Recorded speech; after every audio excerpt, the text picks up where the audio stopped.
Aujourd'hui, je vais vous parler de succès. Succès, devoir, obligation, responsabilité. Si vous approchez le succès d'une quelconque autre manière, la plupart des gens pensent, eh bien, si l'économie fonctionne, je réussirai. Je réussirai quand cette chose arrivera. Si je gagne à la loterie, je réussirai. Écoutez, vous ne réussirez pas tant que vous ne l'exigerez pas. Ça ne marchera pas si vous ne l'affirmez pas. Si vous ne dites pas, c'est à moi, c'est important, vous ne réussirez pas. Je sais de quoi je parle, parce que je l'ai vécu.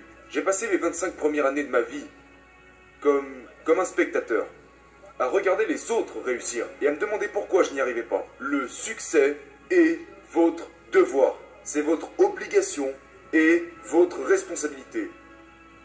Près de 90% des directeurs de vente disent qu'ils n'ont pas le temps. Et une fois encore, ça remonte à... Si vous saviez qu'il allait ajouter de l'argent à votre banque aujourd'hui, prendriez-vous le temps de le récupérer? Donc ils le feront, parce qu'ils prennent du temps pour les choses qui leur rapportent de l'argent.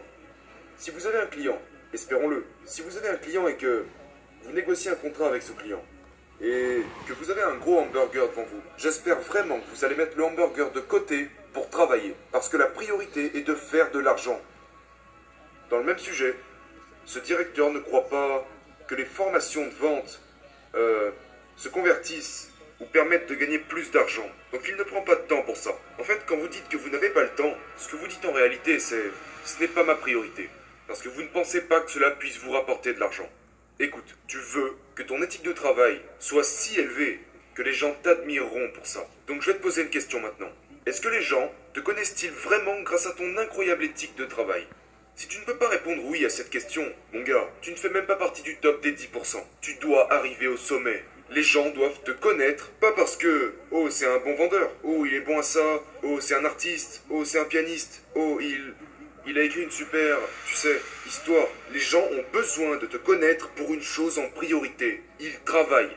Il produit. Le gars est là tous les jours. Le gars se met la pression et se pousse lui-même. Parce que la vérité est que, peu importe si vos idées sont bonnes, ou si vos compétences sont bonnes, si tu ne travailles pas, mon gars, si tu n'agis pas de telle sorte à ce que les gens se disent « Mon Dieu, mais comment ce gars fait-il tout ça ?» Si tu ne travailles pas à ce point, à un niveau hors norme, une action massive, une éthique de travail énorme qui va créer ta force, tu dois avoir cette discipline de vie. C'est juste un chemin. C'est un chemin normal que les gens considèrent anormal. Si vous ne travaillez pas à ce niveau-là, vous n'aurez rien.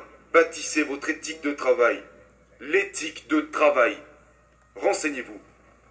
La plus grande lutte était de contourner les gens qui disaient que je pourrais pas le faire.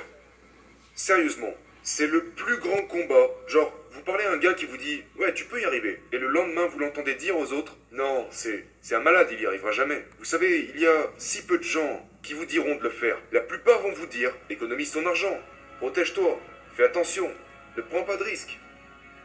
Prendre des risques est la meilleure façon de les éviter. Donc, la plus grande bataille que j'ai dû mener a été menée contre ma famille. Les personnes les plus proches de moi étaient en réalité les plus dangereuses. À chaque fois que je sortais pour faire un nouveau deal, tout le monde me disait « Mais tu n'as pas besoin de faire un truc pareil. Tu dois avoir du carburant dans ton tank.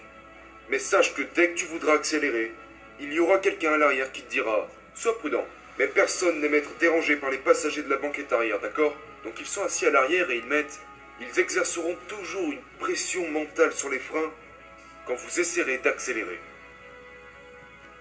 La négativité est juste négative. Il n'y a pas d'argent, il n'y a pas d'avenir en étant négatif. Donc quelle est la solution? Tu sais, je ne peux pas faire ça, nous ne pouvons pas faire ça.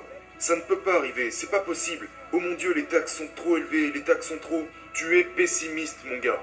C'est négatif. C'est négatif. Regarde, il y a tellement d'abondance dans la négativité qu'à proprement dit, ça devrait vous suffire pour vous faire comprendre qu'il n'y a pas de valeur là-dedans.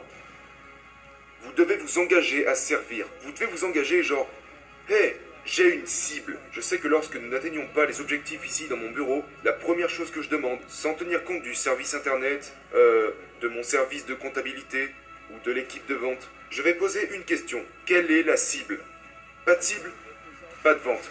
Donc si vous avez un rôle, si vous êtes dans le service ou peu importe, assurez-vous d'avoir une cible, évaluez cette cible chaque heure. Si vous voulez vraiment des résultats, évaluez votre cible toutes les heures en vous posant la question « Qu'est-ce que nous avons fait dans les 60 dernières minutes ?» Je vous le promets, faites ces deux choses simples. N'apprenez même rien sur la façon de vendre quoi que ce soit. Ayez une cible Évaluez-la toutes les heures et je vous garantis que vos ventes vont exploser. Dans toutes les entreprises que je possède, j'ai entre 4 et 5 sources de revenus par entreprise. Je ne vais certainement pas dépendre d'un seul produit. Une fois que je reçois les bénéfices de ces 4 flux provenant d'une de mes entreprises. D'accord? Par exemple, dans cette entreprise, c'est un projet en ligne appelé Cardone University. Donc il y a des conférences, il y a des livres, il y a des audios et des MP3. Ce sont 4 flux d'argent venant d'une de mes entreprises. Et à un moment donné, je me dis, ok, lançons une nouvelle entreprise. Donc je vais construire une nouvelle entreprise en parallèle, comme un skieur, d'accord? Je ne veux pas que les skis se croisent. Je veux qu'elles soient parallèles. Afin que tout ce que je ne peux peut-être plus faire dans cette entreprise, je vais l'externaliser à un partenaire, en construisant une deuxième entreprise.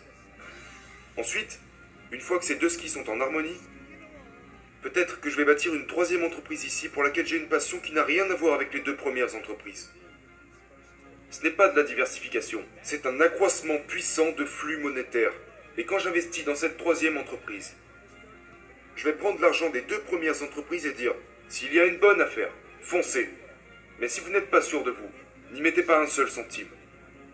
Il y a tellement d'erreurs que font les vendeurs, je pense qu'ils doivent revenir aux fondamentaux. Mais vous ne vendez même pas des solutions, je veux dire.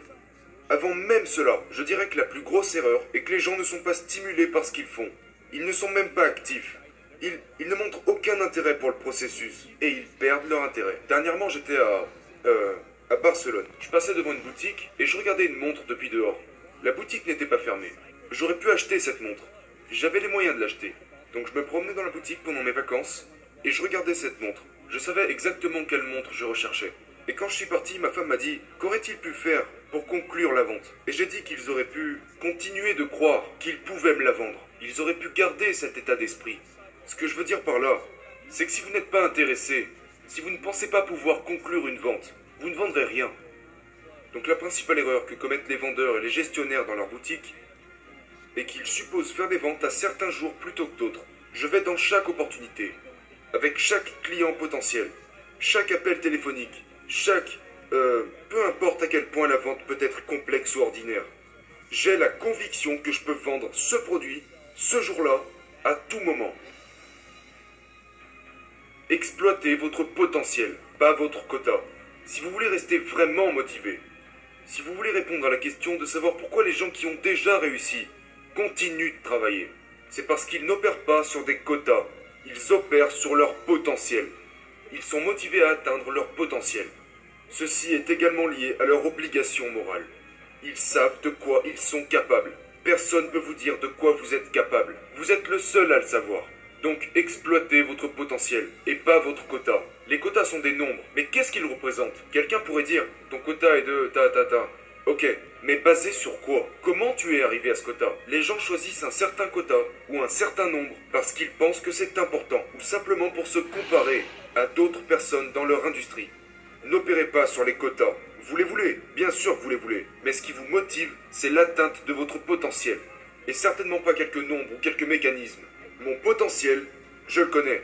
Je sais à quoi il s'apparente. Et vous devez connaître le vôtre. Exploitez votre potentiel, pas seulement un quota. Et je vous le promets, vous serez extrêmement motivé, jour et nuit. Quand les choses tournent mal, vous devez fournir encore plus d'efforts. Vous allez devoir dépenser de l'argent que vous ne pensiez même pas dépenser. Mais accrochez-vous, restez dans la course. N'abandonnez pas, travaillez. D'accord? Je sais à quel point c'est dur. Je sais que c'est dur. Je sais qu'il y a des moments où vous vous dites « Mon Dieu, mais qu'est-ce que je suis en train de faire ?» Accrochez-vous et continuez de travailler.